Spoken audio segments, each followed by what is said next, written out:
Now switch to English. So yesterday afternoon we started to talk about classes. It's a very, very important idea, not only in Python, in many other languages, like for instance Java, for C Sharp, C++, all these languages use classes. So the issue is general, the topic is general, classes and object-oriented programming. So working with classes and structuring your program by using classes. So I repeat what I already said yesterday. We start to define a class. Class is an object, is a general object that can store inside variables and methods are functions which are specific to a given classes. You start a definition of a class with a keyword class, then you write the name of the class. I use this convention for myself. It is not very good anyway. I'm trying to change it. I use to assign names to classes by writing, for instance, in this case, constant. This is a class that will contain attributes which are fundamental constant, fundamental physical constant. And I write constant underscore class. But other people, the other convention is this one. For instance, can call this class not constant class, but class constant simply, but using the capital letter here. So generally, when you see in a code a name written with capital letter at the beginning, the first letter is capital one, it is the name of a class. Then instance of the class can have generally have lowercase letter, but name of classes are just written this way. This is a convention. It's useful convention in reality because by writing constant class as the name as a problem when you want to communicate what you are doing to someone else. So in this case, for instance, I say I have the class constant class. So I repeat the word class twice. One for I have the class constant class. Of course, it is a class because it is a class. So it's not necessary to repeat the word class here because it is already contained in the fact that it is a class. So I have an instance which is an instance of the class constant class. It's not very convenient way to say things. Or this is an instance of the constant class. Bad. It is an instance of the constant class, and full stop. So I used because when I start to program in Python, I always use it to name classes in this way. So constant underscore class, for instance. But it's better to use the other convention by naming class with capital letter at the beginning. Anyway, just a matter of naming things. So class, constant class in this case, parentheses. Now in this parentheses there is nothing written here, but there could be an argument or more. Anyway, we just, for now, I don't write anything. Then column. And then you start writing the content of the class. And the content of the class can contain variables and functions. And there are functions. In this case, you have this init function. These are called Dunder Function, as I told yesterday. Dunder is a word that probably comes from double underscore, so Dunder. And these are special functions. They are called also magic functions. There are many functions of this type, which are foreseen for classes. And in this case, we have this init class, init function, init method, if you want. It is a special method, a magic method, which is also called a constructor of the class. When you create instance of the classes, for instance, here I have fc equal to constant class, I am creating an instance of the class constant class. And immediately when I write this structure here, the interpreter look for the constructor inside the class and will assign all these variables, h, k, avo, and r as a number, to the instance fc by substituting the keyword self here, the label self is not a keyword, just the label self, with the label fc. So every self that you see in the definition of a class will be substituted with the label of the instance that you define here. So this is the constructor, and it is useful to have the constructor to define some variable at the beginning of the definition of the class. So I run this cell, and I run also this cell. We have this fc. If I want to retrieve the value of, for instance, the Avogadro number here, I just write fc avo, and I get the number which is associated.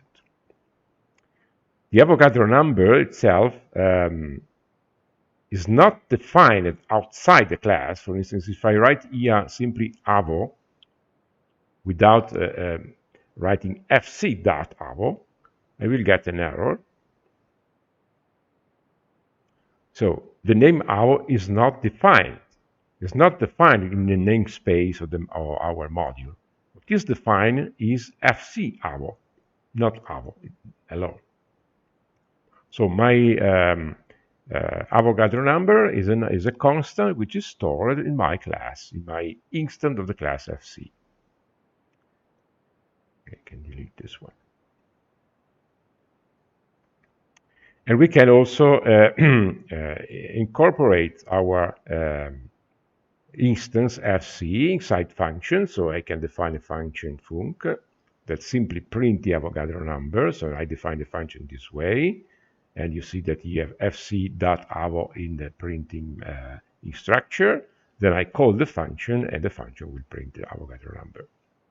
So when you have created your class and you create your instance, you can use the variable inside everywhere in your module.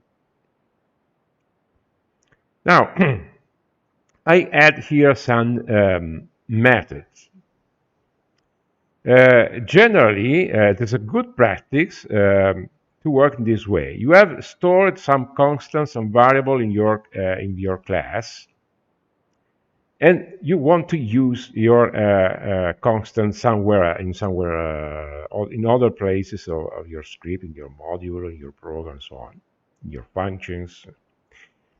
And one can assess directly the value of the variable. So one can assess directly the attribute, these are called attribute of the class, by simply writing, for instance, as I did before, fc avo, and I will retrieve the value of the Avogadro number. That's legal, many people do that, but it's a good practice to provide your class with methods that retrieve the value of the constant, retrieve the value of the attribute. So, for instance, if you want the Avogadro number in some other functions, you can use the function getAvogadro self, and this function is very simple, simply return the number, the Avogadro number.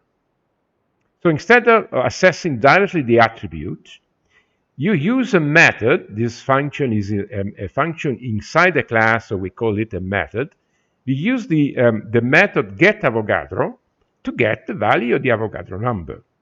The same I did the same is true for all the other constants. So I provide the method getBoltzmann, getBlank, getGas, and so I can define my instance fc of this class.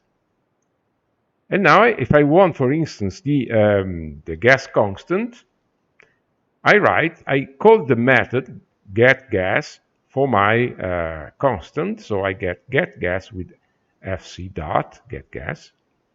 I will run it, and I get the value of the gas constant in some united measure, which are now, in this case, the unit of the International System unit. So we have this way, for instance, to get the value of the attribute. Good practice. You can do otherwise, but generally, a well-written program use this method, define it appropriately.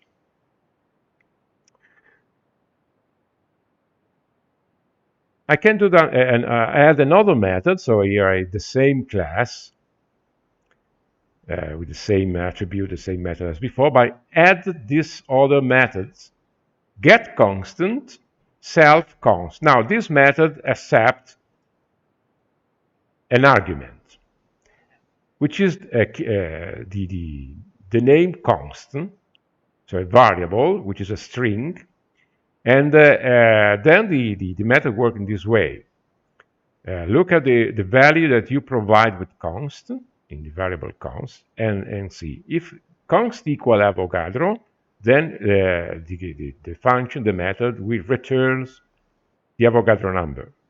If the const is Boltzmann, we'll return the Boltzmann constant. If this Planck, we'll retrieve the Planck constant. And if the gas will retrieve the gas constant. But you may try to ask for another constant, which is not stored in this class. It is not stored as attribute of the class. So you provide a different constant variable with another name. And so that as the last instruction, this conditional evaluation, I simply print unknown constant. So if any of these constants is not executed, you provide a constant which is, for instance, speed of light. But speed of light is not in this list of attributes. So the get constant function, we say, right, is speed of light equal to Avogadro? No. Go to the next elif statement. Is speed of light equal to Boltzmann? No. Is equal to Planck? No. Is equal to gas? No. So in this case, execute the last, else it is not any of the previous strings, execute unknown constant const. Then fc constant, already, okay, run this cell. So I get fc get constant gas, and I got this value. If I write here gas with the 2s, for instance, I make a mistake. Okay, unknown constant gas. Okay, get constant Avo, the Avogadro number, and no, it's not Avogadro. I have to write Avogadro in line. Avogadro. Avogadro. I get the Avogadro number. Okay, now I said you, I written my constant here in some unit of measure without the international system units, but maybe that I want the constant in other unit of measure. So I need some conversion factor. So what I did here, I add a method that can set units. And I did it only for the gas constant. I can do that for every other constant in the class. I have to compute to get my conversion factor. But here just an example. So I define a function set units in which I provide the value of the constant, which is I want, and the system. Now, by default, I assign the variable system, which is an argument of the method set units. I assign it to the value SI, so International System Unit. So if I call this method set units, and I provide here the const variable, I provide gas, then the function, the method will see if constant is equal to gas, then in this case, look at the indentation, so if, and then there is another if condition, a conditional evaluation which is nested under the first one. So if constant equal a gas, then if system equal to Si, so and it is the default, then simply write self R unit. So this is another attribute. I define an attribute which is R unit equal to 1. But if system is a liter atmosphere, then I write self unit. I define this unit, this R unit, and I compute here a conversion factor. Okay, I think I wrote here in the init Dunder class, I also define R unit as 1. It's not necessary to define every attribute of the class in the init class. I could also delete this line. It doesn't create any problem. But it is a good practice to store all the attributes of the class inside the init function. So that when you open your class, you look at the definition of your class, and you look at the init function, you immediately will see all of the attributes that the class could have, without having to look at all the functions that are, all the methods that are stored in the class. So it's a good practice, not necessary, not required, but it is a good practice to do that. So here I define my unit in the case where I define the conversion factor in case system is equal to liter atmosphere. Then I create the instance FD of the class. So I run the cell. Now, if you ask for R, get gas, run, you have your units in international system unit. But I can change. I can change the units. For instance, I can say set unit gas, so the constant is gas, in the system liter atmosphere, and then get the R, the gas constants, and you see that you have your gas constant in liter atmosphere units. As I told you before, you can also write FCR, but you see, if you do that, you retrieve your constant, your gas constant, in the units, the international system units. So the advantage of you in this case, this is just an example, the advantage of using the function get gas is that the function get gas read instead, in addition to the gas constant, we read also the units, and so provide you the value of the gas constant in the unit you choose. And you see that here the gas constant is computed by other attributes. So the gas constant is just the Avogadro number times the Boltzmann constant.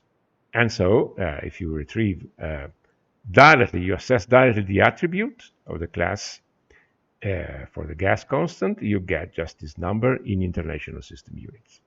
But if you use the function get gas, then you got the value in the unit you choose by the set units method. So that is one of the reasons for which it's better to provide a function to get a number which is stored in your class instead of directly assessing the attribute of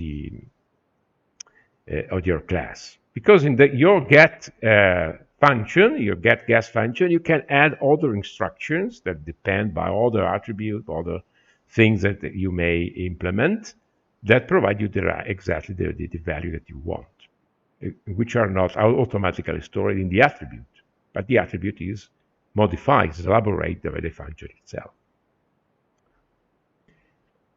Okay. Now, I can also do this. To change the constant, to change the unit of measure, here I wrote set units, and then I asked for the gas constant in the new unit. But maybe it is more useful, fast, quick, to provide the get gas function with the possibility to set the unit inside. So as an argument, for instance, I would like to have the possibility to change the units here for the gas constant. So what I do here, I change the get gas function. In this way, I had here units arguments that could be default. If I don't write anything, this is default. So I use the default unit, or I can express some other unit. So if I get gas self units equal default, if units equal default, then the function, the method, just will provide your value in the units that you choose with the get constant, the set unit methods. Otherwise, if what you write here is not default, it's just a default, then the function will set the units by using the function set units, gas constant equal gas, units equal to units. This is a strange construction here. You see units equal to units, but pay attention. Units equal to units appear to be strange, but this units here is the units, which is the keyword which is defined here. So the first units that you read here is the units keyword that I defined as argument of the function getGas. Units written here is what I write here exactly when I call the function. So I can write here SI, I can liter atmosphere or something else, and this value here will be assigned to my keyword units, and then use it in the function getGas. So it's very frequent to see in scripts and programs written by others construct like that, because they are they are legal and they are used. So if repeat, if units equal default, that the function will return simply the value of the gas constant multiplied by the conversion factor set by default or set by the function set units. Otherwise, if unit is something else here, for instance SI, then the function getGas will, before getting you the value, will set the unit with the method self unit, set units, so a method of the same class, and then will compute our value by multiplying the attribute R of the class in international system units by the units that you choose, and then return the value. So how to use it? You see here FC, you have several print of the same thing. Print FC getGas. Then you can print FC getGas units liter atmosphere. Or you can write get constant gas or get constant gas with these units. I run this cell. So getGas without any other specification will give you the attribute as, so it will give you the gas constant in international system unit. Then getGas with unit liter atmosphere will provide you the gas constant with this in these other units. Or you can write getGas without any other specification. You will get this gas constant in the international system unit, or get gas constant with this unit here, and it will provide correct value. So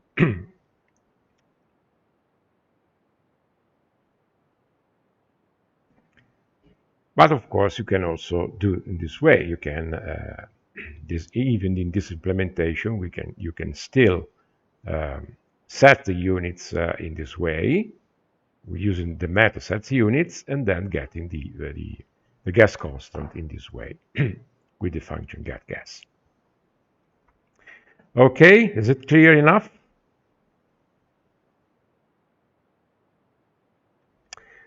Never forget to document your class and to extensively test it. So you write the class, it's simple enough, but you have to test it to see if it works. So makes a lot of tests when you write some code to be sure that there are no bugs and the work, the method or the classes works in the way you want. And document it. If you don't, now it is not documented. If you don't document it, you will forget everything in a matter of days. So to use the class, to use the instance of the class, if you don't document your class, well, if you don't document it, you will not remember what the class does. So do it always. Take your time to write some comment, some not comment, but documentation strings.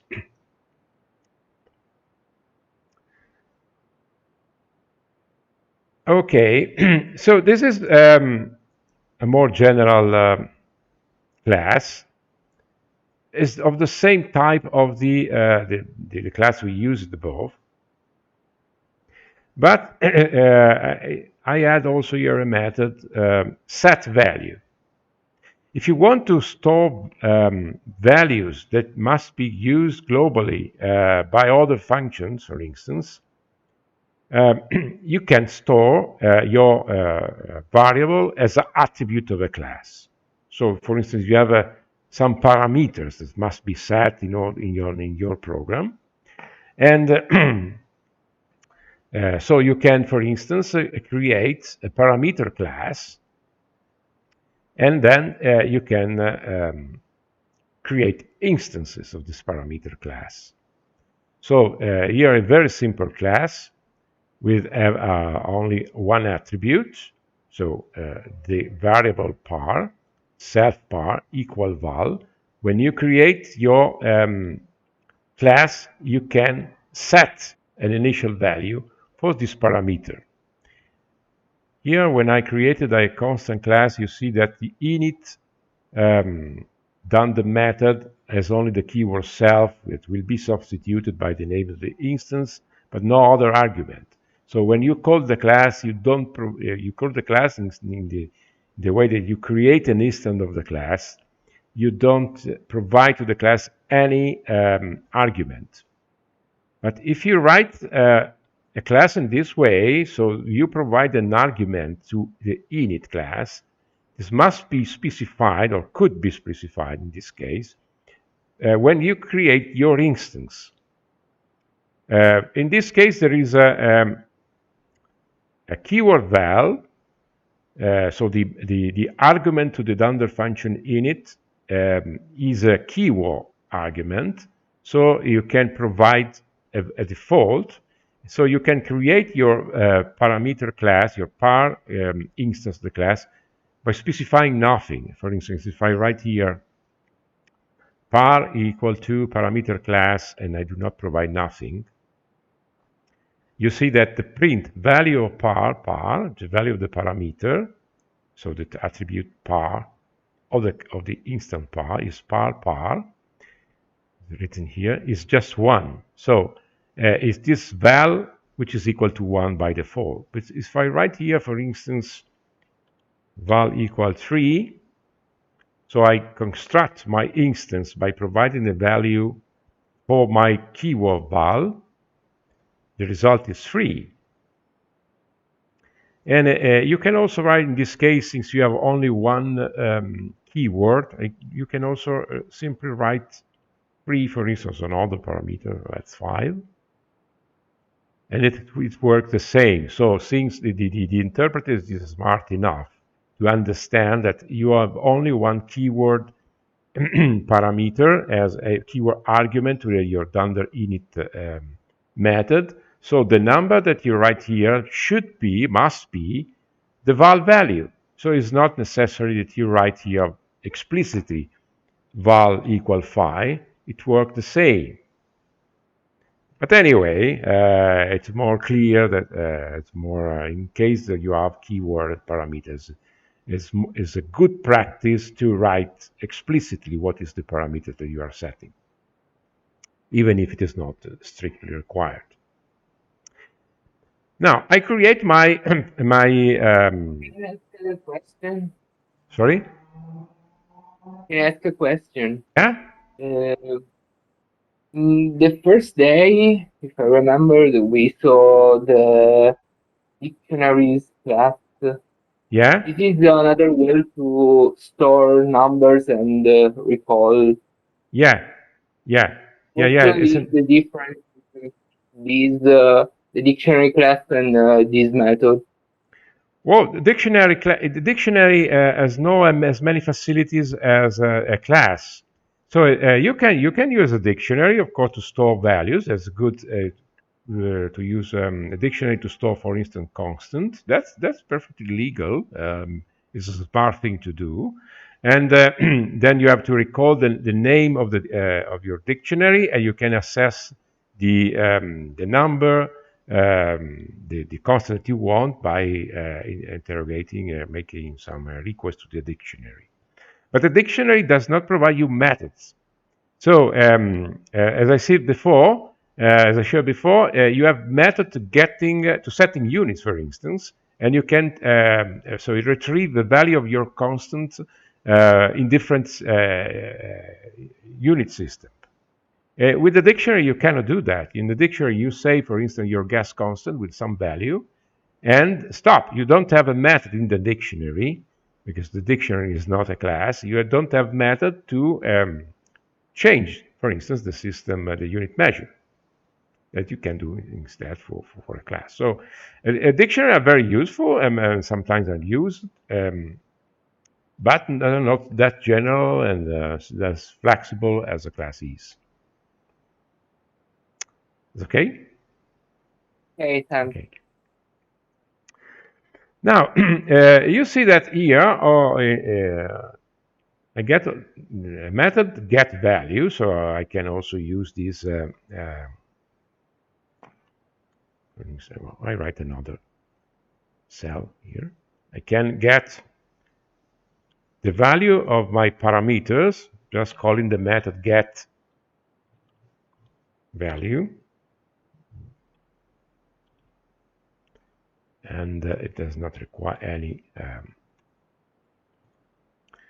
any argument. So I retrieve the value val, the value var which is stored in the attribute of the class, so in the variable par, by using the get value methods. So instead of accessing directly the attribute, I define the function to get the value of my attribute. But you may want to store a value in this class, in this parameter instance, and you can do that by using a method which is set value. So if I write here set value, par set value, and I provide here a number, for instance, 6, okay, I set my value, what this function does. Put self-par equal to val. So the argument of my set value function will be used to assign the attribute of my function. So if I write now here, after having set the value, I write get value, I get 6. So this is again good practice. I can, for sure, I can assign directly my attribute par directly. For instance, I write par equal to, that's legal. And now if I get a value by par get value,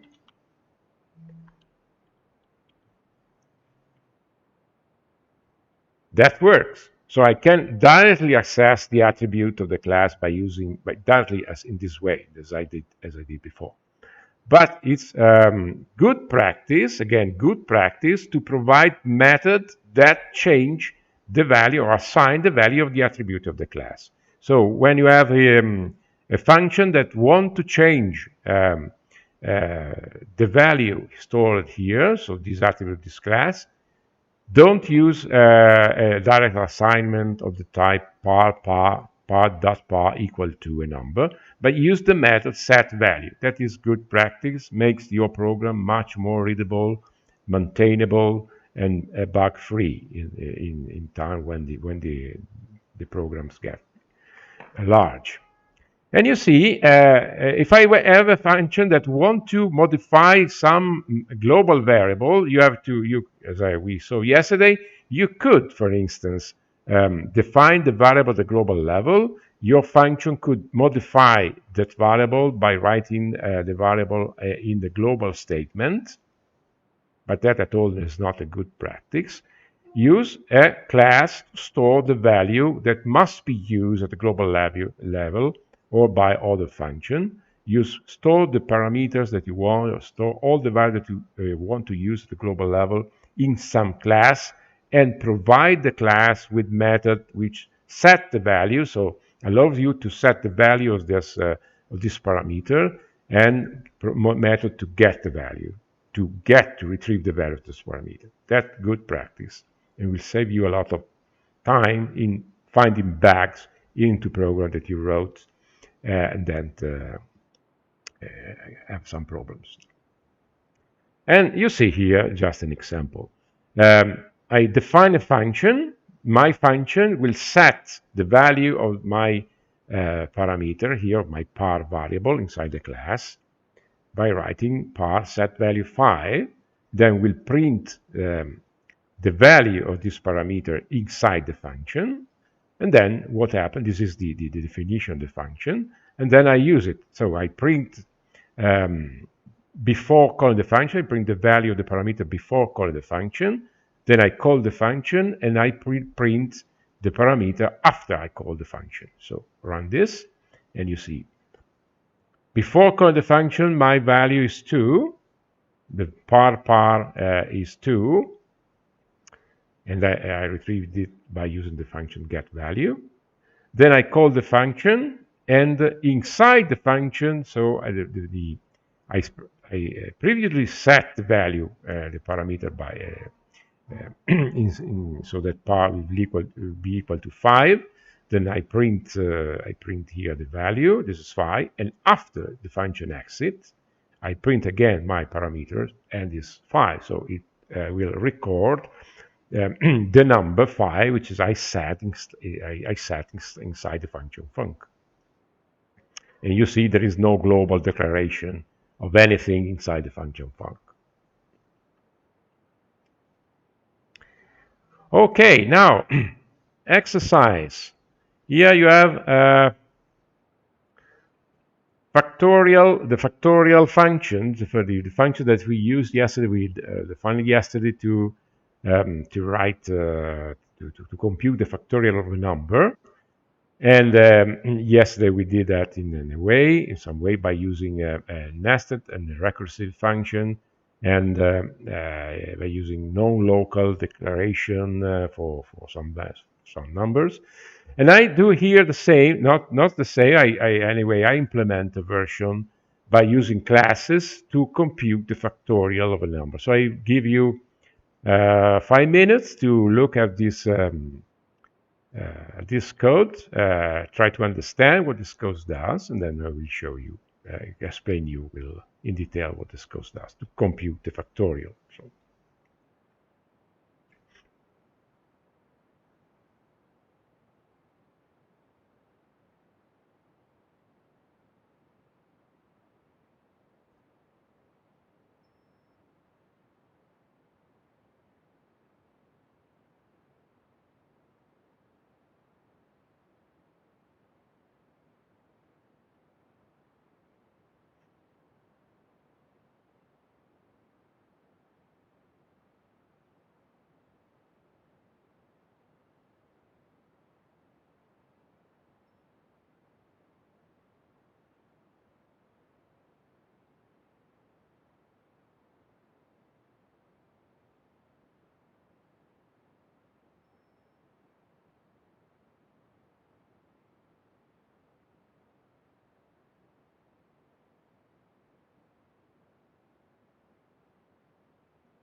Okay.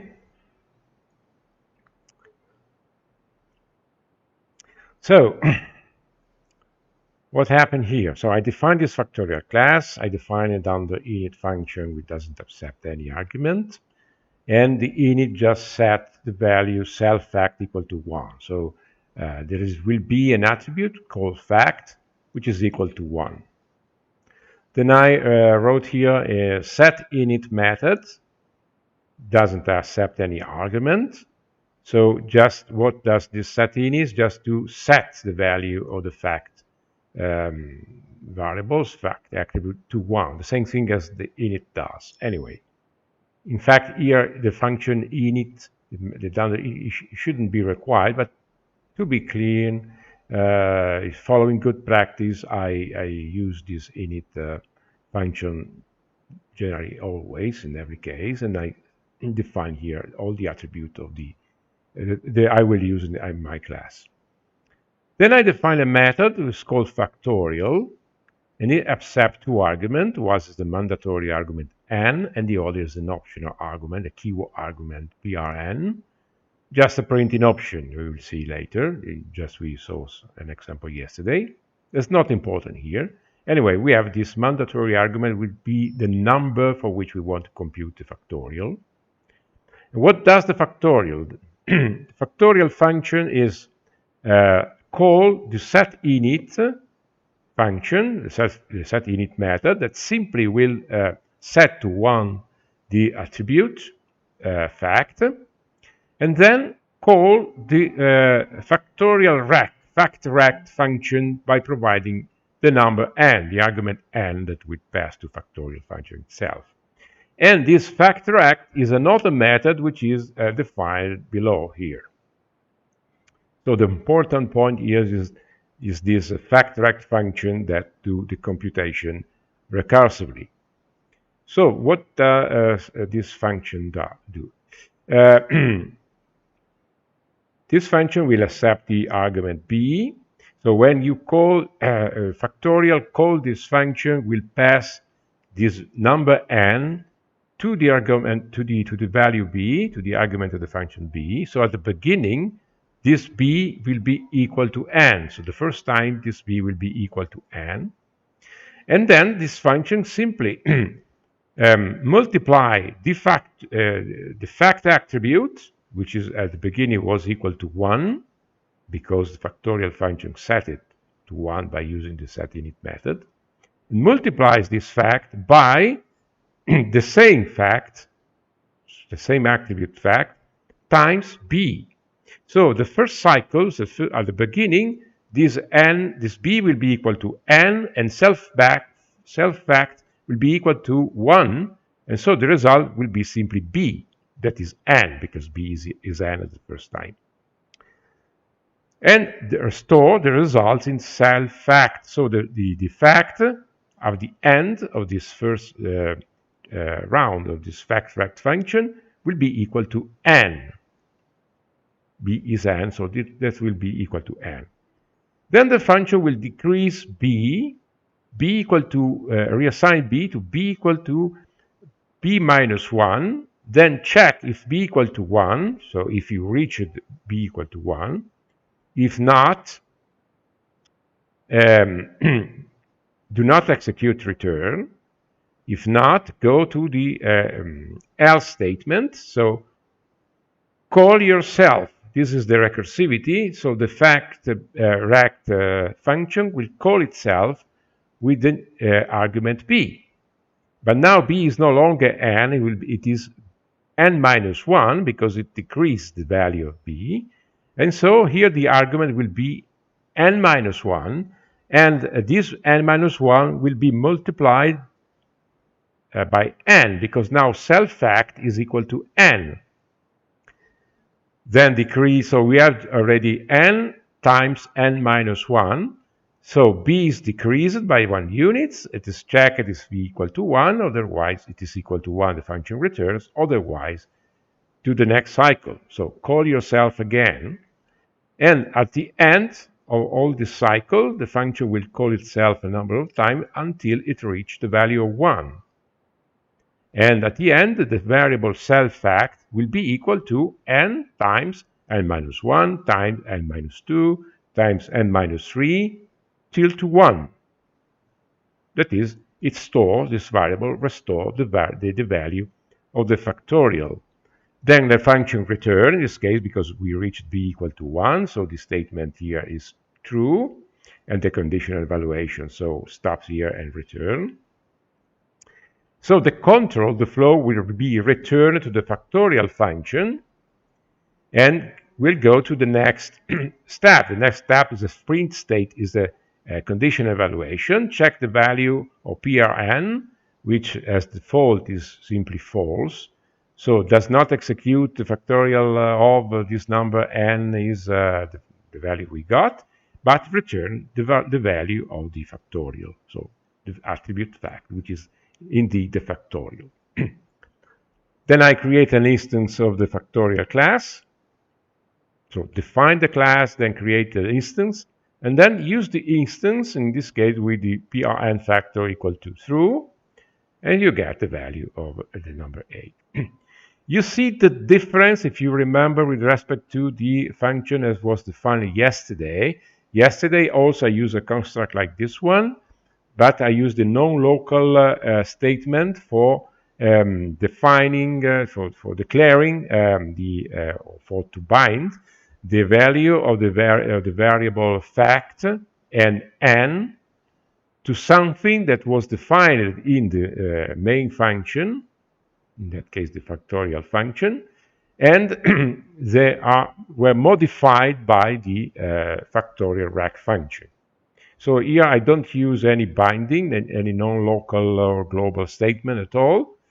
I use just the fact that any method can modify inside the namespace of the class here defined, can modify the attribute of the class in this way. And so I got the correct results. As I see, I told you yesterday, for instance, the numpy has no any factorial function defined because it's simple to do the computation by simply using the product method of the numpy. But if a method were to exist in case of numpy, then you will use it in this way. What I did here, cancel, do. All right. Imagine that a factorial function would exist existed in NumPy. You would have to import your NumPy, maybe using LSNP. And in that case, you will write NP factorial, and you give your number. Now, if I try, I will get an error because there is no method factorial defined in NumPy. But in case it existed, I will call the factorial function in NumPy by using np.factorial, and then we will provide a number. Here I write my factorial function as a class, and so I write, instead of np, I write ff.factorial 8. So the same thing that other libraries does with a function, you can implement in your own function, in your own class, provided that you write the right code. So. Okay? I have a question. Yeah? It's a very interesting question. But in this class that we define for the factorial, so we call the function self-fact Yeah? or we define it, or it's... We define the function here. Yes. But So if you call a function factorial here inside your class, you must define the function somewhere. Otherwise, you'll get an error. Yeah. So it's not important that it's defined before. It's enough that is in the class. No. You can. The order doesn't matter. doesn't matter, because the function, when the interpreter read the definition of the class, does not execute anything, just read the definition. So if I write this factract where I want, the interpreter will load the class, will read all the class, and will construct its function inside. So it will have the function, but they are not executed. They are executed only at the time I will call my instance, in case of the factorial class. So when I call factorial, the ff.factorial, the function will be executed, but not at the time of the definition of the class. So when the interpreter read the class, he read all the functions, and then they are all present already in your system, and then can be used. So the order doesn't matter. Another thing that you can do, sometimes it is done that way, some function can be defined outside the class. For instance, you can write the function factoract outside the class definition, just in the main module that you are writing, in which also the class has been defined. And so a method of the class can call function in other parts of your program, which are not necessarily contained in the definition of the class. That's quite common. For instance, imagine you start to write a program that compute. I did it, for instance, computing the thermal expansion of a mineral in some way. So I write my programs, and I write a function to compute the thermal expansion outside any classes. Just a normal function definition, def thermal expansion, and then I give some data as argument to compute it. Then I discover that there is another method to compute thermal expansion, and I write another function with another names that do the same thing, compute this thermal expansion by using a different implementation or a different algorithm. So I have two functions compute the thermal expansion. Then I discovered another method, and I did really that. I implement in my program 5 different functions computing the thermal expansion. And this function have not names written in homogeneous ways. They are function 1, function. Let's call that just function 1, function 2, thermal expansions, thermal expansion D, or something like that in your program. It becomes difficult to remember every time which function I have to use in order to compute the thermal expansion by using some specific algorithm. So what I did, I write a class thermal expansion, and inside the class I construct a method that specifies the method I want to use, the algorithm I want to use, and then define this method, call the appropriate function written somewhere else in the program to compute the thermal expansion by using that specific algorithm. So I use always the method thermal expansion of the thermal expansion class by providing a keyword inside the method. I provide a keyword to the method specifying what algorithm I want to use to compute the thermal expansion. So the class works as an interface between you and the program by looking for the appropriate functions that are defined elsewhere to compute something. So that's more or less that you can write class calling function defined outside the class. I don't know if it is a good practice, but generally it is not a good practice. Generally, you should define all your functions as methods in a given class, but many times you don't work in that way. You write functions thinking that they will be unique, there will be no other function doing the same thing, and you say, why writing a class? I don't need a class to do that computation. Uh, but then during time you will discover that is not so. You can write all the function and then you will provide some interface to access all these functions by using a class. What is the difference between us, which are scientists, with respect to people working in the information technology field? The big difference.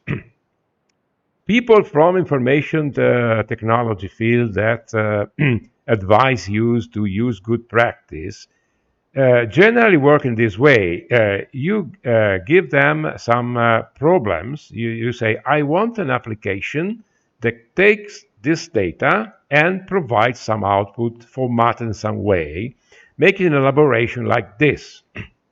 So they know exactly at the beginning of the analysis and at the beginning of the implementation of the algorithm and of the application.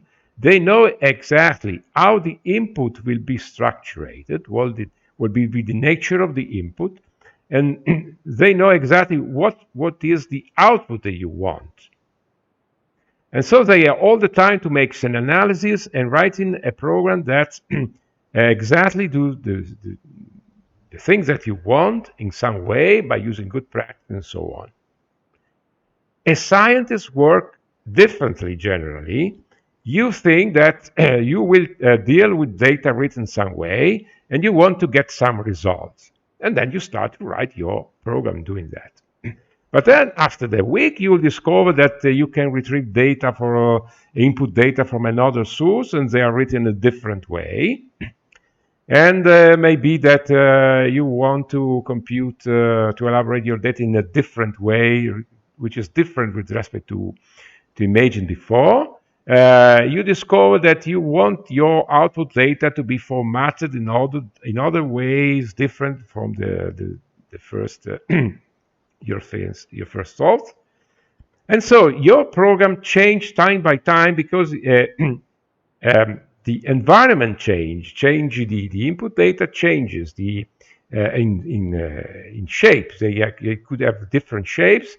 You change your mind by using the by implementing some algorithm. You discover that another algorithm is better than the another one, and so on, so on. So it is difficult in this condition to make an analysis, an exact analysis which is immutable in time, and it is difficult to write the program that foresee every possibility that you want to implement in your program. So the possibilities to work in different ways change during time. And so you don't write programs which follow exactly all the possible good practice. And so it is useful to write function, a standalone function, that change during time. You can add new function that you don't foresee before, and and then you can write class to put some way to write some way to provide an interface which is useful and to be used in that way. So this is the difference with respect to information technology people. So generally, you don't follow all the possible good practice. Anyway, if you have some experience in programming, when you start working, you see that it is it is good practice to start to imagine what your program, what could be the evolution of your program. So even if you don't see the requirement, you will lose time in doing that. Just provide some class that two things that you at the beginning think will not be useful. For instance, just as I did before, this class parameter here is, if the class is small, a small number of a parameter or a small number of attribute, maybe it seems unuseful to lose time to write a set value method, a get value method, or the method that print, for instance, that describe the class itself, or something like that. Because say, all right, what what's the use of it? What the use of having a set value method? What the use of having a class in itself? just want a variable to be used in the program. They will never modify it in any way. So why I should write a class to store the variable?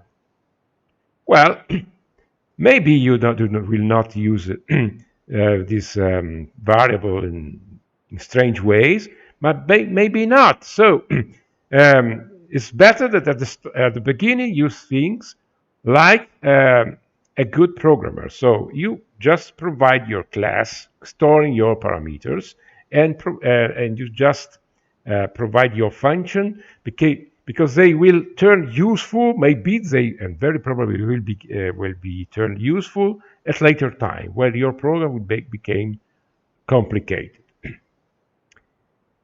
If you have a large program, a large project, which is very it is written by following not by following practice which are not good practice but are bad practice.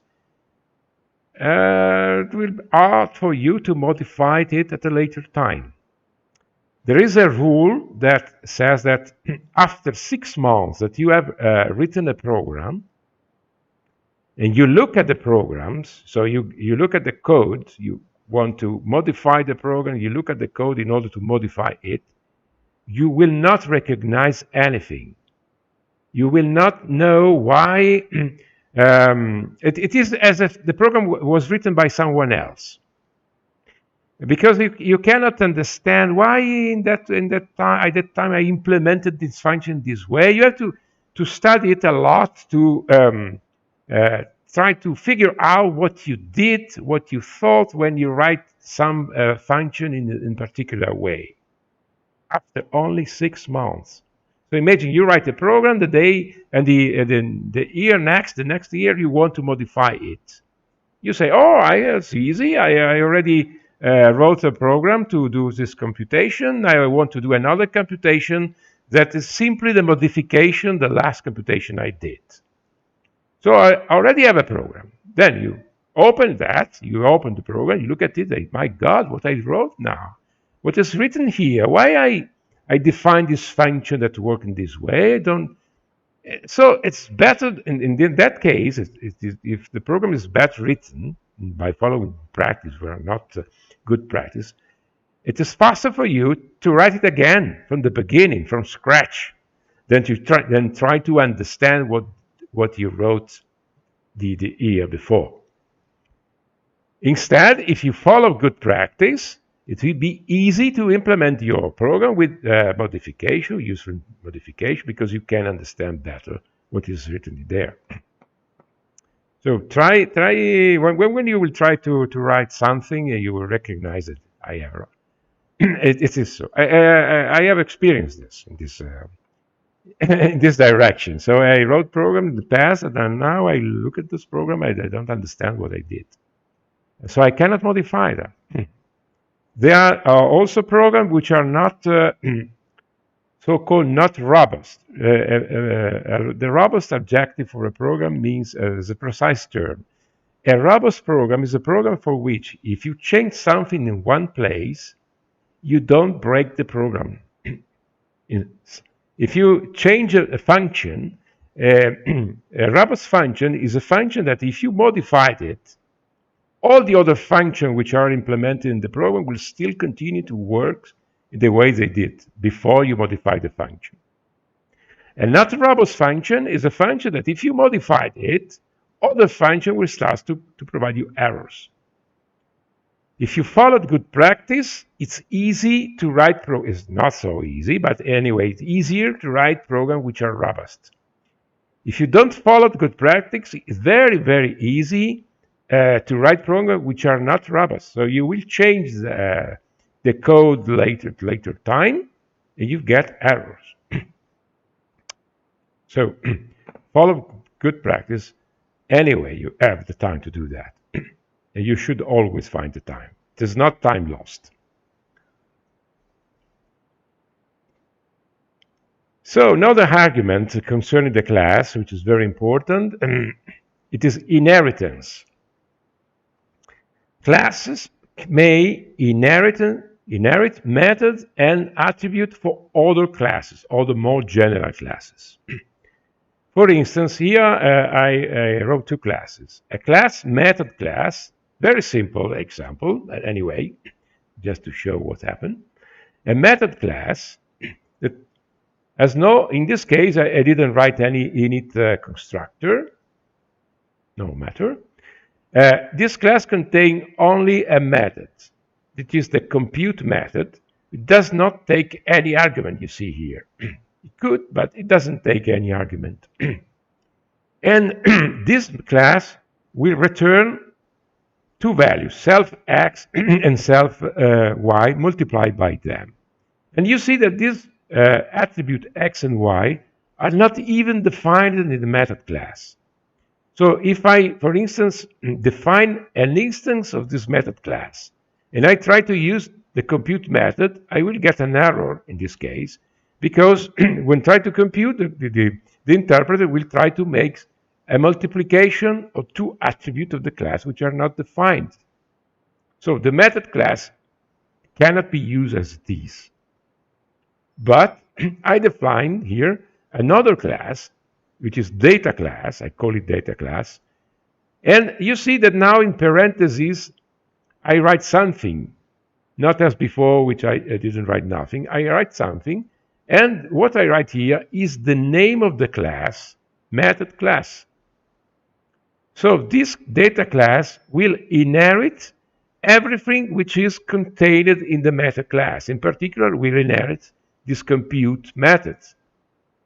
This data class has the init, which will initialize to variable.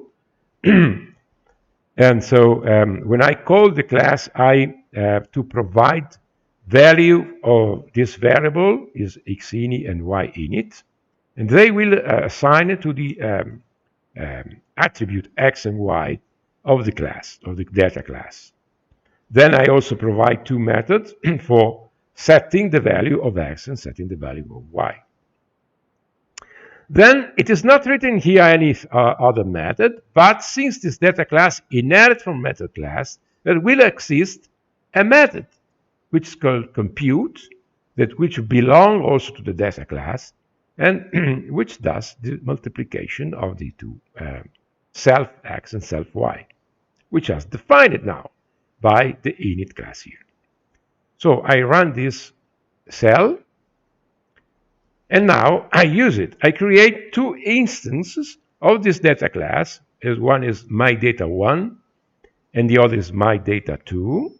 Now I create this instance my data 1 by providing the value 1 dot 2 dot.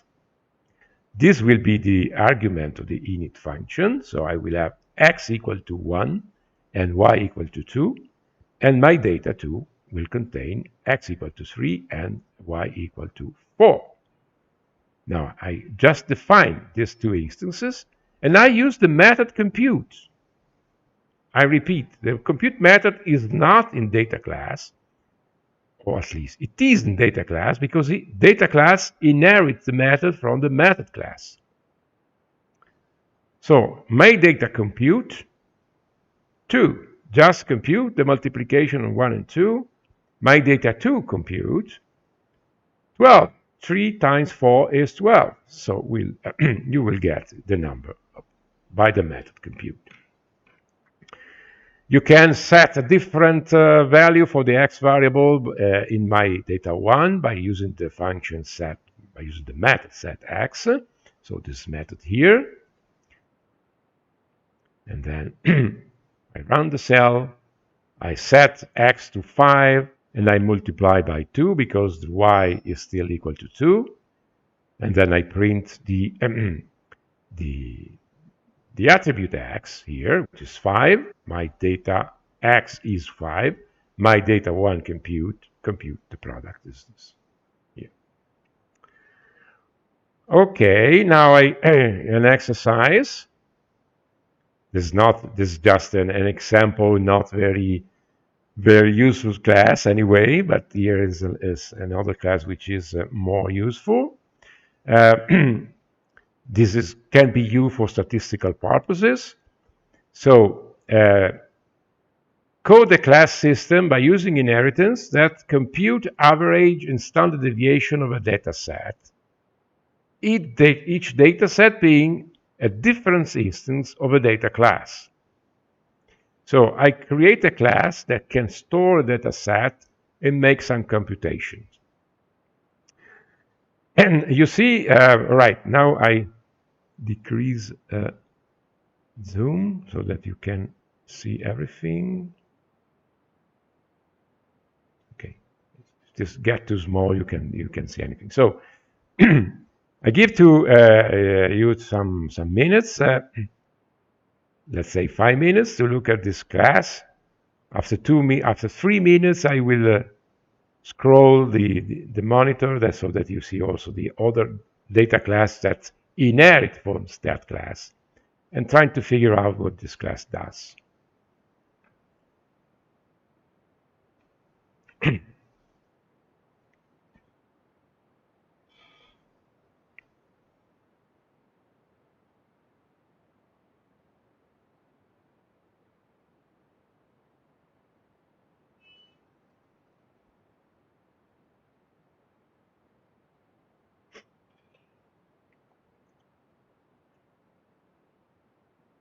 I also try to figure out what this class does because I wrote this code some days ago, so maybe that I don't recall everything. But I downloaded the Jupyter Notebook. Yeah, Can I directly look you on can directly open the same? yeah, of course.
I'm sorry, may I ask a question? Yeah, I have a question about the example, the simple example before. before. If,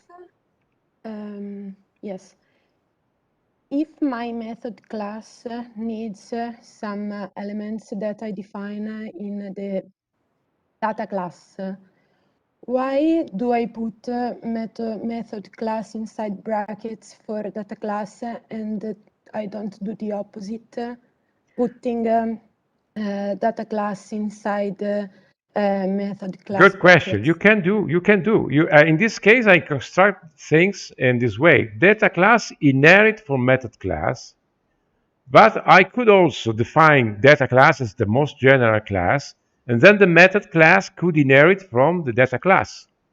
You'll get the same results. So just Okay, your can be just your choice. okay, thank you. Okay.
Okay, now things here becomes a little more rich. We are approaching real examples. So we have this stat class, and I defined some initial attributes, uh, very maybe explicative. So size, an attribute size will be this class, this method have to read data set. So probably one thing which can be interesting to know is the size of this data set, how many elements are in the data set, and they will be stored in the variable which is called size. Then I will want to calculate an average value of the data I have, and then they will be stored, the average will be stored in an attribute which I call ave. Then a standard deviation, std equal to 0. So all these attributes now at the beginning are initialized at the value of 0. And you see that, for instance, I wrote, pay attention, I write here equal to 0 without any dot. So this attribute size will be of integer class, whereas the average and the standard deviation will be of, there is 0 dots, as they are floating point number, where they will be treated as 0 point number. Then I also attribute the attribute flag, set equal false. This is a Boolean variable, and we will see why it is useful to have this flag here. Then I have method to compute, to see what is the size of our data set. And you see that you have this method get size, self, no argument here, just the name of the self, the label self, that will be substituted by the label you choose as an instance of the class, of the stat class. And this self size, so the attribute size of the data set, will be simply computed by the length function of Python. We see how many elements are in a list. Working on the attribute data. And you see that data is not an attribute that is defined at the level of the init function here. So this self data is not defined at this level because it will be defined later in another class, data class, that will inherit stat class. So this data class is the class that define the data set and inherit the method which are defined by the stat class, the more general stat class. So self data will contain probably the data we will see and the data set, and at the time the method getSize will be used, self data will be defined because data will be read by another method in the subclass data class. Now the get size simply compute the length of the data, the size of the data, and then return this self-size variable. Average, function average. So compute the average of the data in our self-data. So what does average do? Oh, define an average variable ave equal to 0 dot. And you see this this is important, this variable here is not prefixed by the label self dot. So this variable here is a private variable of this method average. It's like a local variable in the function that we discussed yesterday.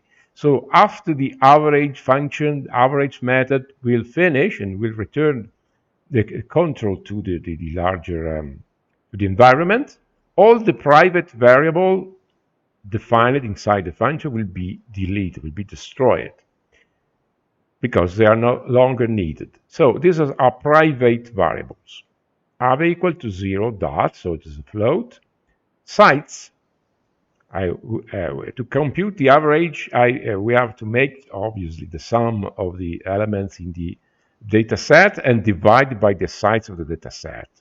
Now, I have the sites already defined in the attribute sites, and so I use the function getSize, this function here, to retrieve the value of the sites of our data set, because the function getSize execute and return the value of the sites, the data set. So I store this in these variable sites. And incidentally, I also save this private variable sites. You see, sites here is not prefixed by self dot, so it is a private variable, but I want to store it for later use. And so I save this private variable in self sites, so it will be saved.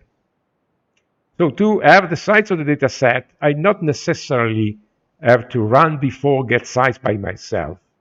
Because if I compute the average, automatically average will call getSize and will compute. So we will have the value of the size of the data set and will store in the attribute sites that I defined above. Then, so a lot of words of say very simple things. Then I compute the average. So I start a for loop for all the elements in data, in the self-data. I repeat, the data will be loaded by, or we define it by another class, another subclass. Anyway, it will be defined. So for the IX in self-data, for the IX running or all the value contained in my data set, make the sum Ave plus IX and store the data in Ave. So store the result in Ave. It was initialized to 0. So by the end this loop finished, Ave will store the sum of all the numbers contained in data. Then simply makes the ratio between the sum and the size of the data set. And you have your average. Then you can save your average in this attribute Ave. Self Ave equal to Ave. So I have saved my average in this attribute of the class. Then I turn this flag to true. So this flag, it was initialized to false, and then it is saved inside. We'll switch it to true, to the value true. Why? We will see later in a second. Then return the value Ave. Return the average. So if I call average, I got the average of my data set. Then I want to compute the standard deviation. And you see that I have also a keyword false equal to true. Now I neglect this keyword here. The point here is that if I want to compute the standard deviation of data set, what I need before is the average of the data set, because in the standard deviation algorithm, there is a computation, there is first you need to compute the average of the data set. Otherwise, you cannot compute the standard deviation. So here comes the use of this flag attribute here. Imagine that you call immediately the standard deviation without calling before the average. So you have your data set. You are not interested in the average, you just want the standard deviation for some reason. But you don't compute the average. And so how the program can compute the standard deviation before computing the average. So this function, the first thing it does is, if not self-flag, so if self-flag is false, because you don't compute average before, so the value of the flag is initialized to false, is not self-flag. So if self-flag is false, not self-flag will be true. Not something, not a Boolean, will be the negation of that Boolean. If the Boolean is false, not that Boolean will be true. So if this is true, or I put false equal to true, or self-flag and false is equal to true, so execute the computation of the average. So if I don't have stored the average somewhere, or for some reason I want to recompute the average by using the false equal to true, compute the average and store the results in this other private variable. Then go on and okay, this array will contain this average. Self-average will save the average value in your self-array attribute. Now I can retrieve the average, and this instruction is always computed, always executed, even if this average equal to self-average is not computed. So in case this is not the average was not computed, compute it and store your average in self-array. If it was already computed and I put here false equal to false, then simply take the average value that you have computed before, which is an attribute of our data class, and save it in the private variable array.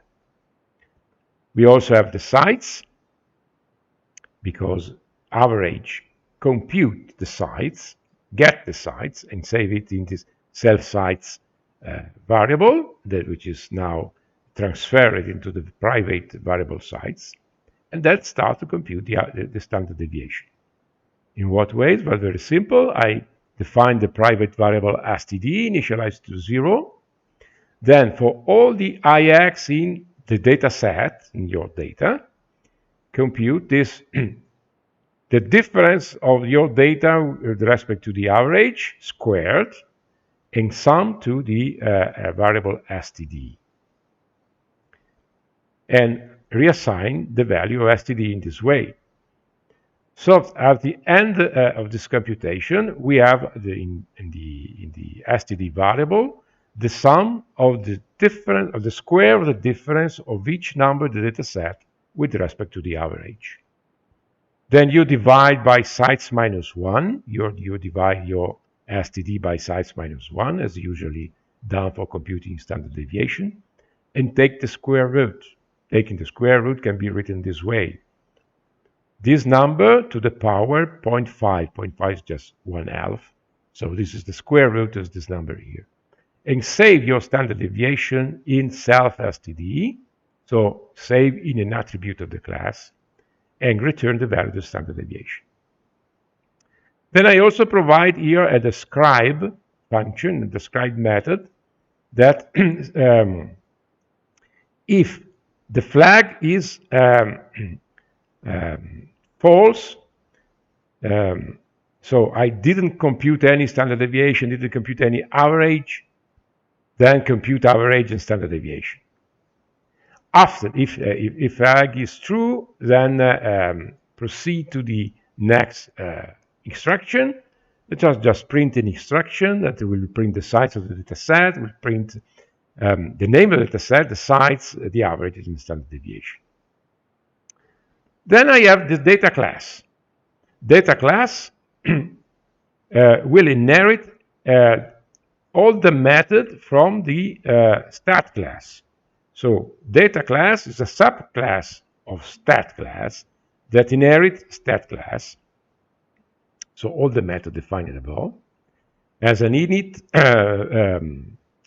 function, Dunder Function, which accept to a keyword argument for which I provide defaults, a name, default set, for instance, which is a string, and a set, a default set with just a list of zeros. That doesn't matter. But anyway, if I provide in a constructor, I provide a data set X, our data will be X, our name will be the name I provided here, the average at the initial point is 0, the standard deviation is 0, and the flag is set to false. Then I also a method, I add also a method here that can change your data set. So set data with an argument xList that will save in the attribute data the list I provided in input. And in this case, also I set the flag to false. Why? Because if I change data set, the average will be different, the standard deviation will be different, so you have to recompute them. And so I set flag to false so that the method of the class above will recompute them.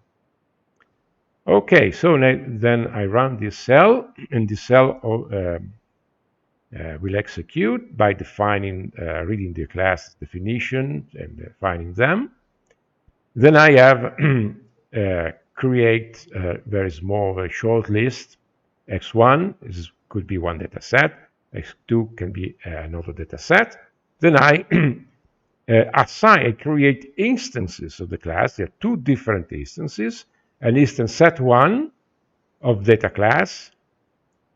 And I pass here as an argument, I pass the name set1. So the name will not be default set because I provide really a name, set1. And I provide a list, a number. So instead of this list of zeros, I provide x1, which is 1, 3, 4, 6.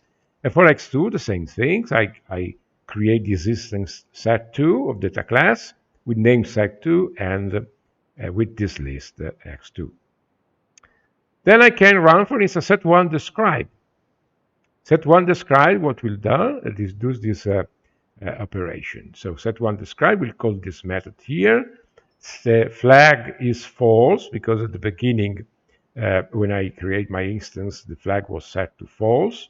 So what will describe what will do describe. So we compute the average and we'll compute the standard deviation and we'll print our message here. Let's see. You see, data set of the printing method here, data set self-name is set1. Site3 has 3 elements inside.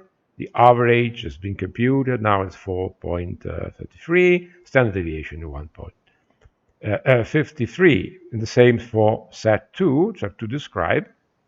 I compute it. I call the describe method and they say, right, this has name set2 as site5. Indeed, we have 5 elements inside. The average is 4.8 with a large standard deviation because you see that this different. The number here are very different from one another, so I have a large standard deviation in this case. Okay, of course we can call all the methods. For instance, you want compute just the average of our set and not printing. I don't interested in printing all the other information, so I write set2 average.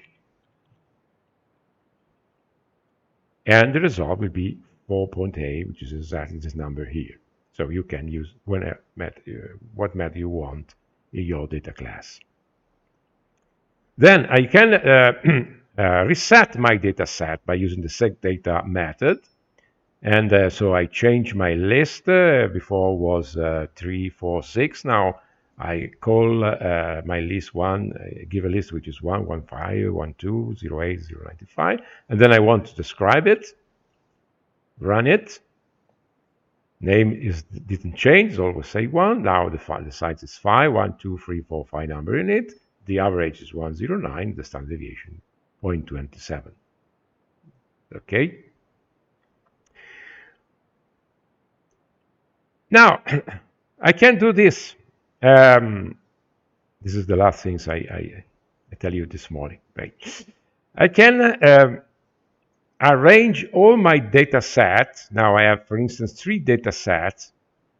I have 3 lists, x1, x2, and 3. I can arrange all these data sets in an array. Now, I run this one, then I explain you what I did. So I define x1, x2, x3 as a numpy array. So I used a numpy as in P because I'm creating arrays. So this method can work, and this class can work with list as well as with a numpy array. Then I define the variable, the instance set1, name set1, set underscore 1 with this array here. Set2, the same way. Set3, the same way. So there are 3 instances of our data set, or our data class. Then I write these things, strange things. Set equal to numpy array, so I created an array made by 3 elements which are not numbers or strings, are variable names. And the variable names that I put here are the instances, the 3 different instances of this data class.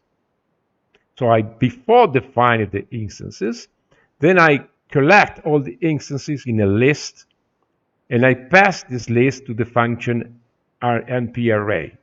So I will create an array containing a list of variables. And I say that this variable have a particular type, as they are of particular type. They are not float, they are not integer. They are of the general type object. So when I write the type equal to object and closing in apices, the interpreter understand that it will have to do with list of arrays of elements whose elements are classes, instances of classes. Not just integer, not just special classes like integer or floating point or strings, but they are instances of a user-defined class, which is data class. So I run this shell. Now I have this set variable. If I run, just type sets,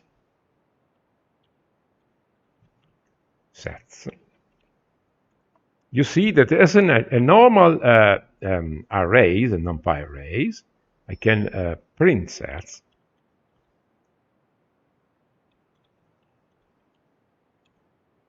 And you see what is the content of sets.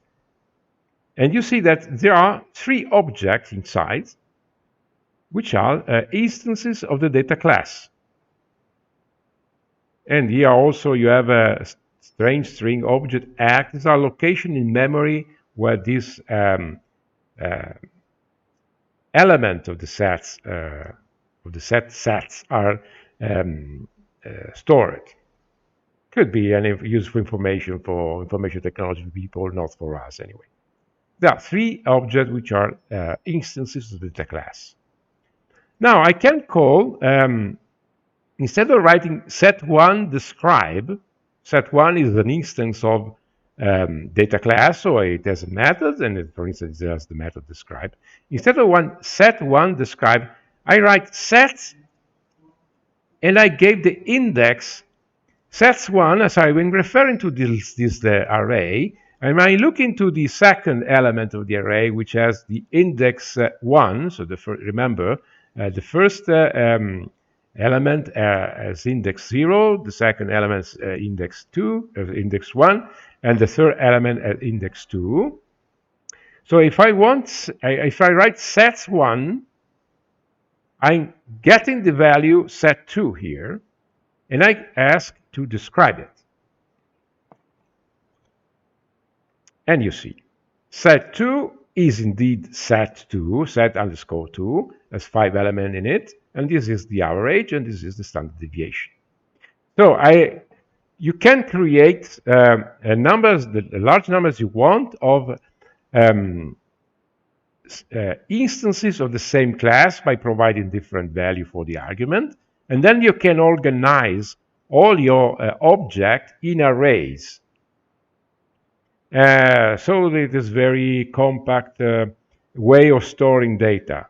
So you don't have to remember instances by name, but you can retrieve value of the instances by an index position inside an array that store all the objects that you have created, all the instances that you have created.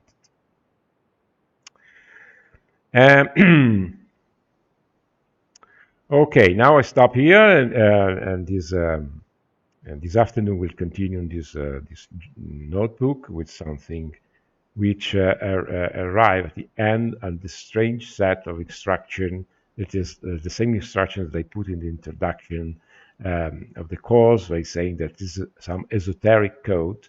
You will understand now. This is the point where you will understand what this code will that code does mean really. And that's the same thing that I did here in this way, just in a more general way. Okay, so questions?